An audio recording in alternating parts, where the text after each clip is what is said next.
Welcome to Suman TV. నేను మీ నవీన్. ప్రస్తుతం నేను ట్రీట్మెంట్ రేంజ్ హాస్పిటల్లో ఉన్నాను. మనతో ఉన్నారు ప్రముఖ laparoscopic and laser surgeon doctor Vinay garu. Hi sir, నమస్తే అండి. నమస్తే అండి. సార్, చాలా మంది ఇట్లా చేతిని టచ్ చేసిన కావచ్చు, లేదంటే ఈ భుజం భాగంలో కావచ్చు, ఏదైనా ఒక కణతలా కనపడతా ఉంటది. అదేవిధంగా కొద్దిమందికి అయితే ఇక్కడ కాళ్ళల్లో చిన్న చిన్న గడ్డలు కనపడతా ఉంటాయి. వాళ్ళు భయపడిపోతూ ఉంటారు, అంటే ఇవి క్యాన్సర్ గడ్డలా లేదంటే నార్మల్ కణతలా అని చెప్పేసి అనుకుంటా ఉంటారు. అసలు క్యాన్సర్ కణతలకి నార్మల్ కణతలకి ఉన్న డిఫరెన్స్ ఏంటి? అదేవిధంగా అసలు క్యాన్సర్ కణతలకి నార్మల్ కణతలకి ఉన్న డిఫరెన్స్ ఏంటి సార్? శరీరంలో మనకి ఏంటంటే ఒక చోట చిన్న కొంచెం వాపు కానీ లేకపోతే మీరు అన్నట్టు గడ్డలాగా అనిపించడం కానీ ఏదన్నా చిన్న గడ్డ వస్తే అదే అయితే అంటే 100% మనం క్యాన్సర్ అనే ఒక కన్ఫర్మేషన్కి రాకూడదు. ఎందుకంటే సార్ ఇప్పుడు ఈ మధ్య కాలంలో చిన్న గడ్డ కనపడినా కూడా ఇది క్యాన్సర్ ఏమో అని వాళ్ళే ఇదే అయిపోతా ఉన్నారు, భయపడతా ఉన్నారు. ఎందుకంటే మనము లాస్ట్ టైము ఒక వీడియో చేసాం సార్ శ్రీధర్ రెడ్డి గారితో, చెస్ట్ భాగంలో వచ్చిన కణతల గురించి మాట్లాడాము. ఆ వీడియో చూసేసి ఇది క్యాన్సర్ కణతేమో అని చెప్పేసి వేరే వాళ్ళు కూడా నాకు ఫోన్ చేసి ఒకసారి హాస్పిటల్ అడ్రస్ ఇవ్వండి అన్నారు. లాస్ట్ అంటే సార్ దగ్గరికి వచ్చి మీట్ అయ్యారు. మీట్ అయిన తర్వాత, బాబు క్యాన్సర్ గడ్డలకి పెయిన్ అయితే రాదు అని చెప్పేసి, నీకు పెయిన్ వస్తూ ఉంది కాబట్టి ఇది అది కాదని చెప్పి మళ్ళీ టెస్ట్లన్నీ చేసేసి నార్మలే అని చెప్పి మెడిసిన్స్ ఇచ్చేసేసారు. అంటే నేను ఎందుకు చెప్తా ఉన్నానంటే, ఎగ్జాంపుల్ నార్మల్గా కణత వచ్చిందంటే భయపడిపోతూ ఉంటారు. దానికి దీనికి డిఫరెన్స్ మీలాంటి డాక్టర్స్ చెప్తే ఇంకా అథెంటికేషన్గా ఉంటుంది సార్. మనం ఎక్కువ చూసేది ఏంటి అంటే, మనకి శరీరం మీద గడ్డలు ఎక్కువ ఈ మెడ వెనక భాగంలో కానీ లేకపోతే శరీరంలో నాకు చాలా చోట్ల వాపు ఉంది లేకపోతే గడ్డ ఉంది, అది మెల్లమెల్లిగా పెరుగుతుంది, కొన్నిసార్లు నొప్పి వస్తుంది అని చెప్తా ఉంటారు. వీటిని ఏంటంటే మనకి గడ్డలు చాలా రకాలు ఉన్నాయి. దాంట్లో మనం ఫస్ట్ ఒకటి ఏంటంటే లైపోమా అనే దాని గురించి తెలుసుకుంటాం. లైపోమా అంటే మనకి నథింగ్ బట్ కరెక్ట్ గా చెప్పాలంటే కొవ్వుగడ్డ అంటాం. కొవ్వుగడ్డలు. దానికి ఇంకోటి ఏంటంటే యూనివర్సల్ ట్యూమర్ అని కూడా అనొచ్చు. ఎందుకంటే మనకి శరీరంలో కొవ్వు ఎక్కడున్నా ఆ ప్లేస్ లో వస్తూ ఉంటది. దాన్ని మనం ఎలా గుర్తించాలి అంటే, అది సాఫ్ట్గా ఉంటుంది మనం పట్టుకుంటే.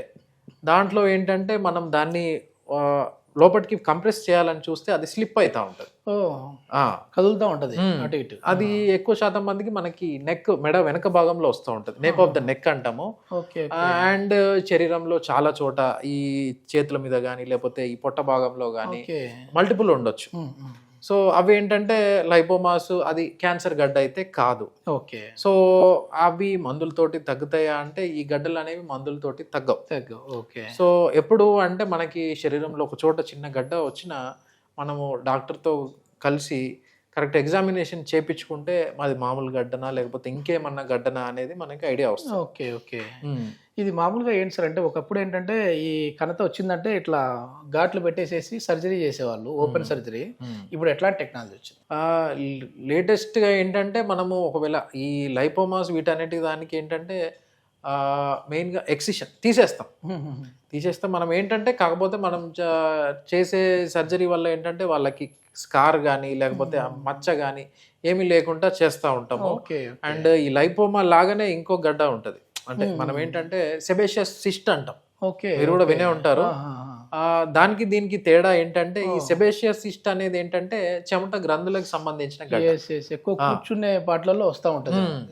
అది కూడా ఏంటంటే మనకి ఇప్పుడు సెబేషియస్ గ్లాండ్స్ అనేవి మనకి ఆయిలీ సెక్రీషన్స్ ఇస్తూ ఉంటాయి. ఏంటంటే ఆ చర్మాన్ని కొంచెం ఏంటంటే నథింగ్ బట్ నరిష్మెంట్ కోసం కానీ ఆ గ్లాండ్ అనేవి బ్లాక్ కావడం వల్ల మనకి ఆ ప్లేస్ లో ఒక సిస్ట్ తయారవుతూ ఉంటుంది. సో అవి కూడా మనకి ఏంటంటే ఇంతకుముందు చెప్పినట్టు లైపోమా లాగానే అనిపిస్తూ ఉంటాయి.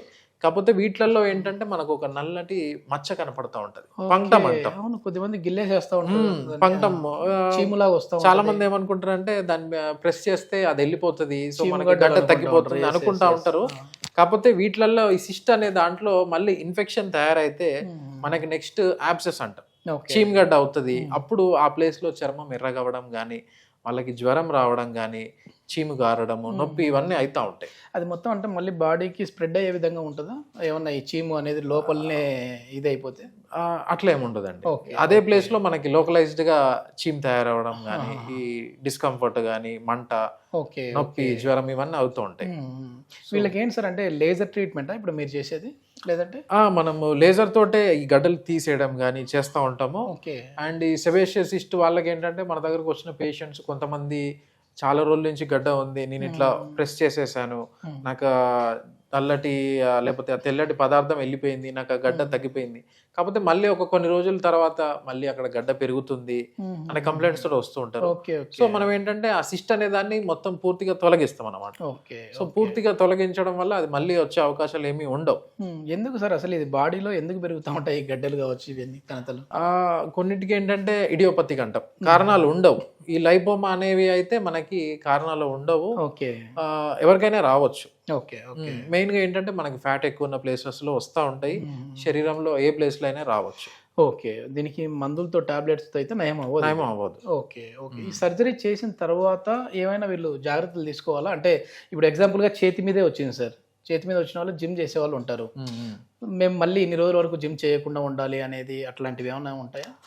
యూజువల్గా ఏంటంటే ఒక 1 వీక్ బ్రేక్ తీసుకోవడం మంచిది. 1 వీక్ సరిపోతుంది. ఆ లోపు మనకు సర్జరీ చేసి ఒకవేళ మనం స్టిచెస్ వేసినా కానీ ఆ గాయం మానిపోవడం అదంతా అవుతుంటది. సో 1 వీక్ జిమ్ కానీ లేకపోతే హెవీ యాక్టివిటీ చేయకపోవడం మంచిది. కొద్దిమందికి ఇక్కడ చెవుల దగ్గర కూడా పెద్ద కణతలాగా ఇట్లా వస్తుంటది కదా సార్, అదేంటి అది? మనకి ఈ ప్లేసెస్ లో అంటే మనము చాలా లింఫ్ నోడ్స్ స్వెల్లింగ్ అంటాము, లేదు అంటే మనకి చెవు కింద భాగంలో ఈ జాయింట్ దగ్గర వచ్చేదాన్ని మనము పరోటిడ్ స్వెల్లింగ్ అంటాం. మనకి ఏదంటే ఈ సలైవరీ గ్లాండ్స్, మనకి లాలాజలం వీటికి సంబంధించిన గడ్డలు, అండ్ ఈ మెడ భాగంలో కానీ లేకపోతే ఈ చెవి కింది భాగంలో వచ్చిన గడ్డలు అసలు నెగ్లెక్ట్ చేయకూడదు. అవి ఏంటంటే మనం లింఫ్ నోడ్ స్వెల్లింగ్ అంటాము. మనకి ఈ మెడ భాగంలో 4-5 గ్రూప్స్ ఉంటాయి, పైన లేకపోతే అప్పర్ లోవర్ ఇవన్నీ ఉంటాయి. సో వీటికి ఇన్ఫెక్షన్ ఏంటంటే మనకు కొన్నిసార్లు ఇయర్ కి సంబంధించిన ఇన్ఫెక్షన్ కానీ లేకపోతే నోటికి సంబంధించిన ఇన్ఫెక్షన్ కానీ లేకపోతే పిప్పి పనులు అట్లా ఉన్నా మనకి ఇక్కడ ఆ లింఫ్ నోడ్స్ అనేవి ఉబ్బుతాయి అన్నమాట. సో ఆ ఇన్ఫెక్షన్ దేని వల్ల వచ్చింది అనేది మనం రూల్ అవుట్ చేసుకోవాలి. అంటే ఎక్కువ శాతం ఒక 50% మందిలో టీబీ వల్ల కూడా ఉంటది, ఎక్స్ట్రా పల్మనరీ ట్యూబర్కులోసిస్ అంటాము. ఈ ప్లేసెస్ లో కాకపోతే మనకి మామూలుగా లింఫ్ నోడ్ స్వెల్లింగ్ కి టీబీ గడ్డకి ఎట్లా డిఫరెన్షియేట్ చేయొచ్చు అంటే 2-3 గడ్డలు కలిసి మనకి కలిసిపోయి ఉంటాయి, ఒక ముద్దలాగా ఏర్పడి ఉంటది మామూలుగా. ఈ టీబీ గడ్డలు ఏంటంటే ఇక్కడ మేటింగ్ అంటాం, 2-3 గడ్డలు కలిసి మనకు ఒక ముద్దలాగా ఏర్పడి వాటిలలో కూడా కొన్నిసార్లు చీమ్ తయారవడము, ఎర్రగవ్వడము ఇదంతా చూస్తూ ఉంటాం. కొద్దిమంది ఇక్కడ గొంతు భాగంలో వస్తుంటాయి కదా సార్, వాళ్ళని ఏంటంటే మామూలుగా నార్మల్ టాన్సిల్స్ అని చెప్పేసి వదిలేస్తూ ఉంటారు, కానీ అది ఎన్ని రోజులకి తగ్గదు.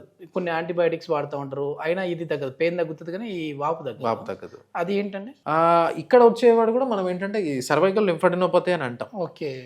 మనం ఏంటంటే చిన్న వేడి కూర్పో లేకపోతే పొక్కు అని యాంటీబయాటిక్స్ అవి వాడుతూ ఉంటాం, కానీ అవేంటంటే అది ఎందువల్ల వచ్చింది అనేది మనం కరెక్ట్ ట్రీట్మెంట్ తీసుకోకపోతే అవి తగ్గవు. సో మనము డాక్టర్ దగ్గరికి మనకి ఆ గడ్డ వచ్చినప్పుడు డాక్టర్ని కన్సల్ట్ అయ్యి దానికి ఏమైనా టెస్ట్లు అవసరమైతే అవి చేపించుకుంటే మనకి కరెక్ట్ ట్రీట్మెంట్ అనేది దొరుకుతుంది అన్నమాట. ఇప్పుడు ఈ టీబీకి సంబంధించిన కొన్ని ట్యూమర్స్ గురించి చెప్పారు కదా సార్, దానికి ముందుగానే సింటమ్స్ ఏమైనా కనపడతాయా? ఈ టీబీ ఏంటంటే మనం ఎక్కువ శాతం ట్యూబర్కులోసిస్ అనగానే మనకు ఒళ్ళి ఊపిరితిత్తులకు వస్తుంది అని అనుకుంటాం, కానీ మనకి ఊపిరితిత్తులతో పాటు ఎక్స్ట్రా పల్మనరీ ట్యూబర్కులోసిస్ అంటాం. మనకి శరీరంలో వేరే అంటే ఇంటెస్టైన్ పేగులకు కానీ పొట్టలో లేకపోతే వేరే అవయవాలకు కూడా రావచ్చు. మనం ఈ మెడ భాగంలో చూసేది ఏంటంటే టీబీ సర్వైకల్ లింఫాడినోపతి అంటాము. ఇక్కడ మనకి ఆ లింఫ్ నోడ్స్ అనేవి ఉబ్బడము, ఇంతకుముందు చెప్పినట్టు ఈ 2-3 గడ్డలు కలిసి ముద్దలాగా ఏర్పడము, వీళ్ళల్లో ఈవినింగ్ సాయంత్రం పూట జ్వరం రావడము, కొంతమందికి బరువు తగ్గడము లేకపోతే ఆకలి తగ్గడము, ఇవన్నీ చూస్తూ ఉంటాం. ఇది మొత్తానికి శరీరంలో ఏ భాగాలలో ఏ కణత వస్తే దానికి ఏ ట్యూమర్ అనేది కూడా ఉందన్నమాట. సో అన్ని గడ్డలు ఒకే గడ్డలు కాదు. మొత్తానికి క్యాన్సర్ గడ్డ అని చెప్పేసి భయపడకండి. చాలా వరకు కూడా మన బాడీలో వచ్చేసేసి ఫ్యాట్ గడ్డలు అంటే కొవ్వు గడ్డలు ఎక్కువగానే ఉంటాయి అని చెప్పేసి అంటున్నారు. దీనికంటే కూడా మీకు దగ్గరలో ఏదైనా డాక్టర్ని ముందు కన్సల్ట్ అయ్యి అసలు ఇది ఏంటి అని చెప్పేసి ఒక డయాగ్నోస్ చేశారు అని అంటే ఇంకా ది బెస్ట్గా ఉంటుంది. సో ట్రీట్మెంట్ రేంజ్ హాస్పిటల్ అయితే లేజర్ సర్జరీలు చేస్తూ ఉన్నారు. దీనికి సంబంధించి ఫర్దర్ ఇన్ఫర్మేషన్ ఏదైనా కావాలి అని అంటే కింద కాంటాక్ట్ నెంబర్ ప్రొవైడ్ చేస్తూ ఉన్నాం, మీరు నేరుగా వారితో మాట్లాడచ్చు. Thank you sir. Thank you.